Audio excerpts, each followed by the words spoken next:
ఈరోజు దేవుని వాగ్దానము. అడవిలో సింహాలు ఆకలిగొనవచ్చును, తనను నమ్మిన వారికి ఏ కొదువ ఉండదని ప్రభు చెప్పారు. చూడండి, ఈ లోకంలో ఎన్నో కష్టాలు, పిల్లలను కూడా పోషించుకోలేని పరిస్థితిలో చాలా కుటుంబాలు ఉన్నాయి. అయితే దేవుడు మీకు చెప్తూ ఉన్నాడు, నిన్ను పోషించుటకు ఆయన సమర్థుడు. దేవుని యందు నమ్మిక ఉంచు, ప్రార్థించు.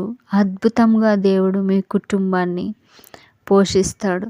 సింహపు పిల్లలైనా పస్తుపడి ఉంటాయి, కానీ దేవుని పిల్లలకు ఏ కొదువ ఉండదు. అన్ని అవసరతలు మరి దేవుడు తీరుస్తాడు. నిన్ను ఆయన ఎన్నడూ సిగ్గుపరచనీయడు. నీవెప్పుడు తల ఎత్తుకునేటట్లు ఆయన చేస్తాడు. కాబట్టి భయపడకు, దేవుని యందు విశ్వాసం ఉంచు. ఆమెన్. God bless you.